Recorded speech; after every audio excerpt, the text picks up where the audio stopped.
Okay, I am recording now, and let me just finish up talking about the shadows and about this horizon line and putting some shading behind it. And then we'll talk about how to submit this assignment.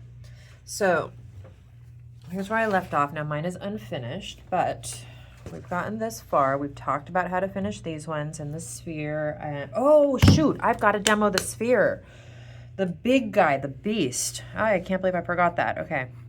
Just kidding, guys. This video is going to be about the sphere. Let me do the sphere before I do the shadows. Okay, the sphere. So make your circle nice. If you were loose with it like I was, now's the time to actually commit to your favorite line of all the million lines you drew and erase away the ones that didn't make the cut. And let's talk about the sphere. So for the sphere, we've got a coarse shadow. The coarse shadow in this case is actually going to wrap around like a crescent moon. So I'm going to start with my 4B, and I'm going to get that coarse shadow. And it's going to go, my paper's upside down right now, it's going to go from about here. I'll kind of outline it for you. It's going to go from about here to maybe about here. Maybe about here. Let me show you a finished one so you can see it. Okay, there's a finished one. So you can see the core shadow, it's right here. The bulk of it's probably at 5 o'clock on the clock. And then we're tapering up and we're tapering the other way as well. The bright highlight is a circle right there at about 10 o'clock on the clock and in from the edge. So that's going to be my core shadow. Let me darken it up with my 4B, working with my pencil sideways. And you can absolutely do all of this holding your pencil like you're writing a letter. It's just not quite as fast. And I find it a little easier to blend. So, you might try holding your pencil to the side. We are going to do a lot of other drawing and shading exercises in here where we're actually going to draw garments and clothes and people and all of those fun things. That's coming. So you'll get a lot of time to practice that stuff. But this is a good exercise to kind of start out with it. Okay, so there's my nice dark core shadow. My bright white highlight is going to be right around here-ish. I'm reluctant to outline it because I don't want you to draw a circle. Because if we draw the circle, we're going to see that circle. But I'm going to lightly outline it just for you guys so that you know what I'm aiming for. Okay, don't outline it on yours. Or if you do, just be careful it's not visible at the end. Let me now aim towards that highlight. So I'm still using my 4B. Keep it nice and sharp. You guys, are you noticing how frequently I'm sharpening my pencils? I'm like kind of constantly sharpening my pencils. A dull pencil it's just not ideal at all. It kind of is a pet peeve of mine, to be honest with you, when I see dull pencil lines. We want to keep them nice and sharp. And you need a good sharpener. Not all sharpeners are created the same. Some of the really inexpensive ones are great, but you just have to test them because some of them are terrible. Okay, so I'm working my way in with my 4B. You can see I'm just taking that core shadow and I'm blending it as I go towards the highlight. And now let me go out the other direction. So let me turn my paper to make it a little easier for my hand. And I'm going to blend this out that way. I hope it's okay that I'm rotating my paper because I don't want you guys to get dizzy on me. But I simply have to. My hand only likes to go like this, right? So it doesn't make sense for me to try to leave my paper in the same position and make my hand contort. And you're probably the same way. Find out what works for your hand and move the paper to accommodate so that you're working in a position that's comfortable and natural. And on that note, I recommend too that you pay a lot of attention to your posture. Just like if you're sitting at a sewing machine for many hours, when you're sitting drawing for many hours, you might not realize that you're sitting in an awkward position. And I don't want you to hurt your back or hurt your wrist or hurt your neck or whatever. So be very, very aware of your physical position and make sure that you're comfortable as you do this. Okay, so I'm still using my 4B, but it's time to switch it up. Let me now switch over to 2B. Still pretty sharp, and I'm going to start blending this 2B. I can actually layer it over the 4B too. That's a nice way to blend, is just putting a harder pencil over a softer pencil, and it helps to sort of smudge the pencil lead a little bit. If at this point you're getting smudges from your hand all over your paper, be sure you clean that up before you submit this assignment, okay? Especially if you're a lefty, that can happen. You might want to put something underneath you to protect the paper from your hand.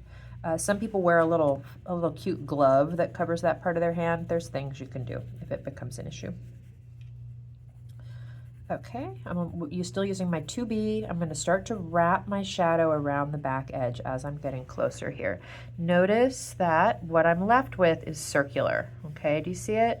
The highlight is starting to reveal itself and it's circular.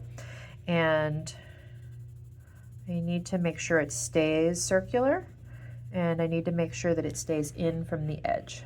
Okay, so there we go. Let me come over here and clean up this edge a little bit more. Let me get a little bit of 2B over in this edge a little bit. Feeling like my sphere was a little lopsided.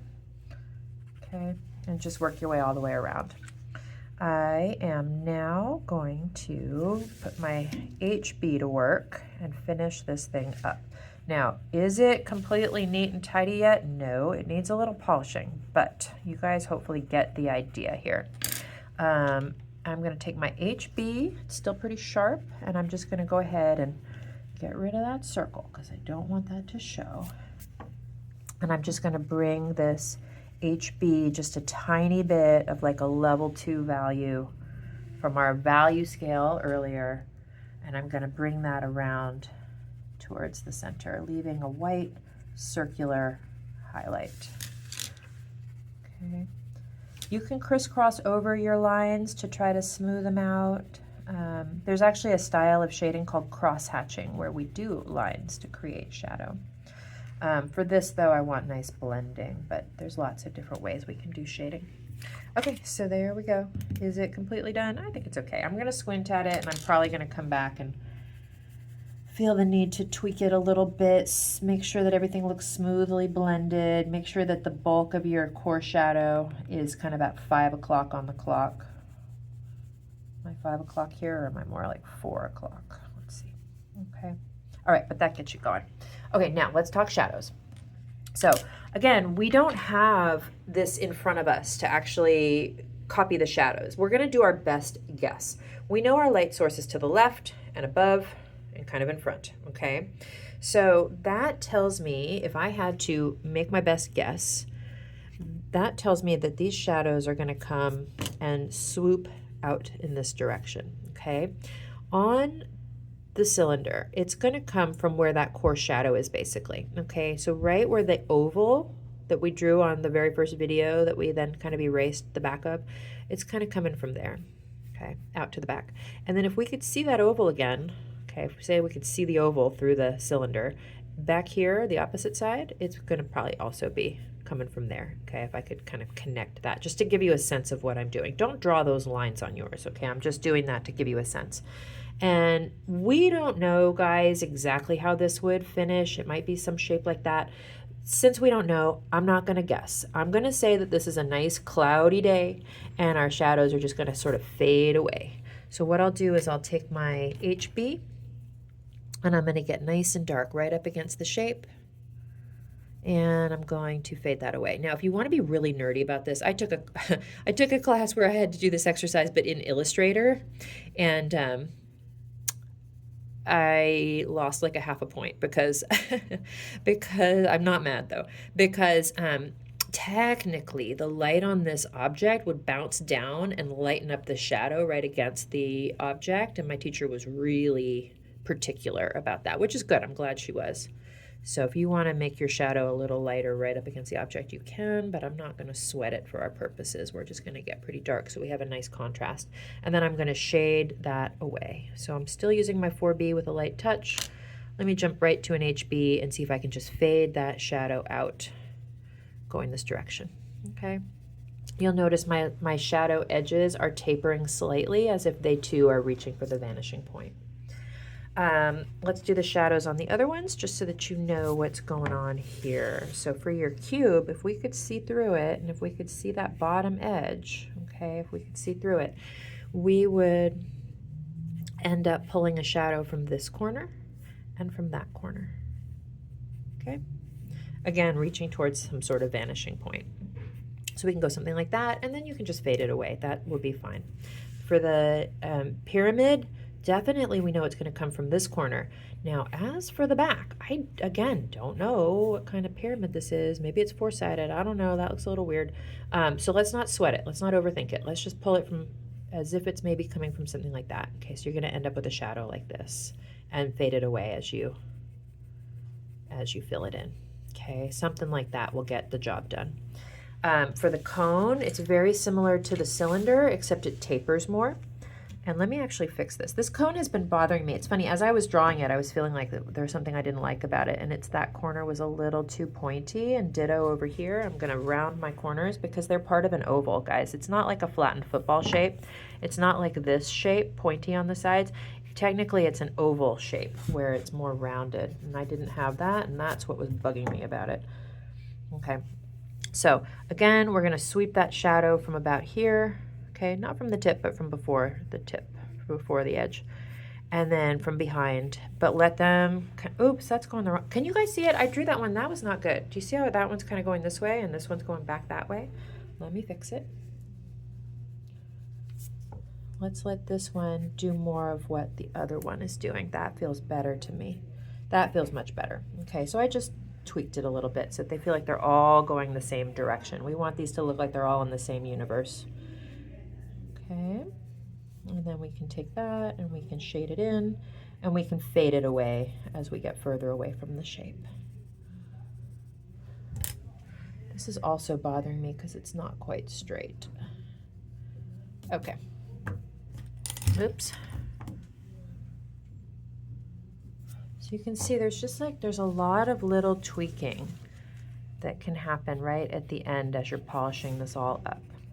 Okay, so there's that one. Now, the one that's a little bit odd is the sphere. Now, it's going to make an oval shape. It's going to live underneath this guy. Let me see if I can get it here, and you guys can basically just copy what I do here.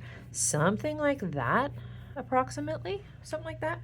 And I wish we had it set up so that I could actually look at it and copy what I see, because when you draw, it's really best to copy what you see, but I think for our purposes, something like that will be just fine. I'm going to go ahead and darken this up underneath. And it was the sphere, that class I was taking in Adobe Photoshop and Illustrator. It was the sphere where I didn't have a reflected light right here. And I lost a half a point. Not the end of the world. Okay, and then for this one too, if you want to make it dark right up against the shape and then fade it away as you get out towards the outer edge, you can do that.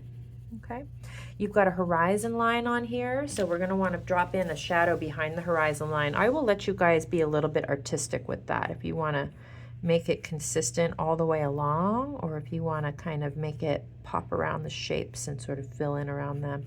But we're going to want that to be nice and dark and dramatic to give something for the shapes to really pop out against. So we'll take that, and don't rush the shadow. After all this work we put into this, which, because you know, I know in the classroom this really does take us all morning, and then some students take this home and work on it for homework as well. Okay,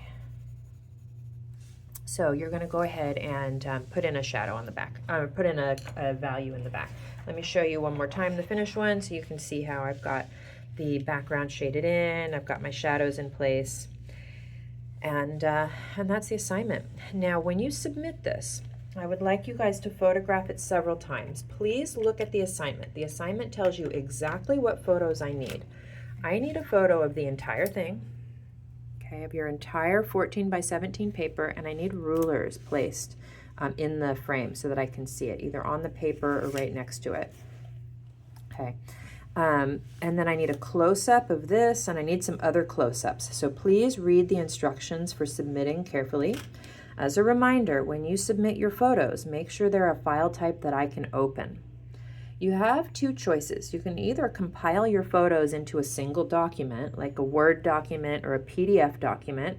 That's honestly the easiest way for me to receive them.